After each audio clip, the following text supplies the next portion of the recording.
Hello everyone, मैं प्रदीप कुमार आगाज IAS institute में आप सभी का स्वागत करता हूं। तो आइए आज के इस वीडियो में हम लोग बात करने वाले हैं सामाजिक न्याय। सामाजिक न्याय से रिलेटेड यूपीएससी के प्रीलिम्स और मेंस के लिए आज के जितने भी मोस्ट इंपोर्टेंट टॉपिक है हम आप लोगों के लिए लेकर आए हैं। तो चलिए देखते हैं। तो देखिए, प्रीलिम्स के लिए जो टॉपिक है वो है चिंता या एंजाइटी, चिंता विकार और मानसिक स्वास्थ्य है। और मेंस के लिए जो टॉपिक है वो भारत में मानसिक स्वास्थ्य और मानसिक स्वास्थ्य संबंधी कलंक स्टिग्मा निवारण है। तो चलिए हम यूपीएससी के प्रीलिम्स और मेंस के इन सभी टॉपिक के बारे में पूरे विस्तार से चर्चा करते हैं। तो देखिए चर्चा में क्यों है, आइए समझते हैं। हाल के वर्षों में इस बात की समझ बढ़ रही है कि चिंता, एंजाइटी विकार लोगों के दैनिक जीवन और समग्र कल्याण को प्रभावित करते हैं। ये व्यापक मानसिक स्वास्थ्य समस्याएं आबादी के एक बड़े हिस्से में अस्थायी तनाव एवं चिड़ता का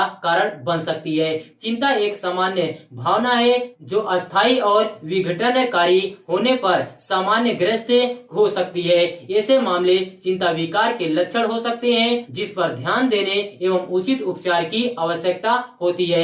चिंता एंजाइटी विकार क्या है, आइए हम लोग देखते हैं। सबसे पहले हम लोग इसका परिचय जानते हैं। तो देखिए, चिंता विकार मानसिक स्वास्थ्य स्थितियों का एक समूह है जिसमें जीवन के विभिन्न पहलुओं के बारे में अत्यधिक और अतार्किक भय एवं चिंता शामिल होती है। चिंता संबंधी विकार उम्र, लिंग और संस्कृति या पृष्ठभूमि की परवाह किए बिना किसी को भी प्रभावित कर सकते हैं। चिंता विकारों का ऐतिहासिक संदर्भ क्या है, आइए समझते हैं। 19वीं सदी के अंत तक चिंता विकारों को ऐतिहासिक रूप से मन विकारों के अंतर्गत वर्गीकृत किया गया था। सिगमंड फ्रायड ने चिंता लक्षणों को अवसाद से अलग करने हेतु एंजाइटी न्यूरोसिस की अवधारणा प्रस्तुत की। फ्रायड की मूल एंजाइटी न्यूरोसिस की अवधारणा में फोबिया और पैनिक अटैक वाले लोग शामिल थे। एंजाइटी न्यूरोसिस मुख्य रूप से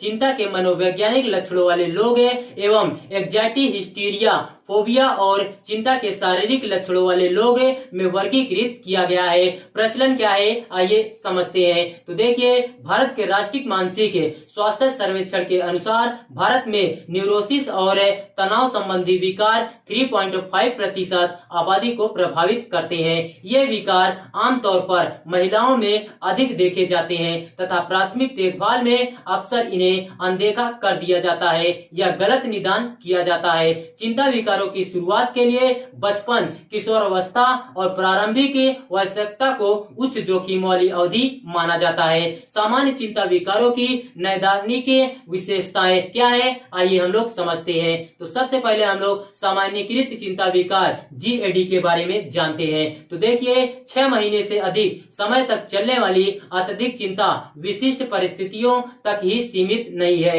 यह सामान्यतः शारीरिक परेशानी एवं लक्षणों के साथ देखी जाती है। घबराहट की समस्या क्या है, आइए देखते हैं। तो देखिए, आवर्ती अप्रत्याशित घबराहट की समस्या विशेष रूप से तीव्र शारीरिक लक्षण और विनाशकारी परिणामों का भय। सामाजिक चिंता विकार क्या है, आइए देखते हैं। तो देखिए, दूसरों द्वारा नकारात्मक मूल्यांकन का अत्यधिक भय जिसके परिणाम स्वरूप सामाजिक स्थितियों और गंभीर संकट से बचा जा सकता है। पृथक्करण चिंता विकार क्या है, आइए समझते हैं। संभावित हानि के बारे में अत्यधिक चिंता के साथ साथ किसी विशेष वस्तु से अलग होने का भय और परेशानी। विशिष्ट फोबिया क्या है, आइए समझते हैं। विशिष्ट वस्तुएं, पशुओं या स्थितियों का अतार्किक भय। चिंता विकारों का कारण अनुवंशिकी क्या है, आइए देखते हैं। तो देखिए, जिन परिवारों के लोगों में चिंता के लक्षण पहले देखे गए हैं उनमें चिंता विकारों की अधिक संभावना देखी जा सकती है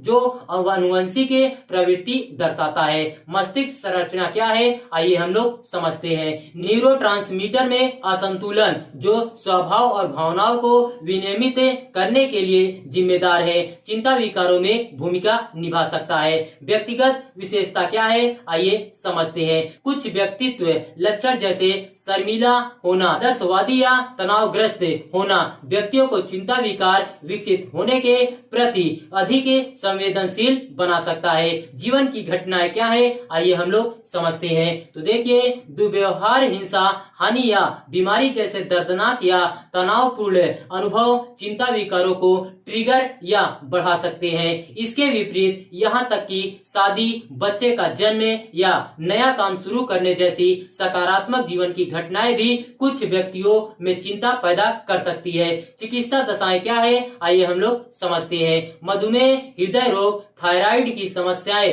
या हार्मोनल असंतुलन सहित अंतर्निहित शारीरिक स्वास्थ्य समस्याएं चिंता के लक्षणों की शुरुआत या अभिव्यक्ति में योगदान कर सकती है। चिंता विकारों का इलाज क्या है, आइए देखते हैं। उपचार का निर्णय लक्षणों की गंभीरता, दृढ़ता और प्रभाव के साथ साथ रोगी की प्राथमिकताओं पर आधारित होता है। साक्ष्य आधारित हस्तक्षेपों में चयनात्मक सेरोटोनिक रिपटेक इनहिबिटर SSRI और संज्ञानात्मक व्यवहार थेरेपी CBT शामिल है। अवसाद के लिए अलग से विचार और विशिष्ट उपचार की आवश्यकता होती है। उपचार आमतौर पर लक्षण कम होने के बाद 9 से 12 महीने तक जारी रहता है, जिसे धीरे धीरे सिफारिश के अनुसार समाप्त कर दिया जाता है। मानसिक स्वास्थ्य पर ध्यान देने हेतु भारत सरकार की पहल क्या है, आइए हम लोग देखते हैं। राष्ट्रीय मानसिक स्वास्थ्य कार्यक्रम NMHP बड़ी संख्या में मानसिक विकारों और मानसिक स्वास्थ्य पेशेवरों की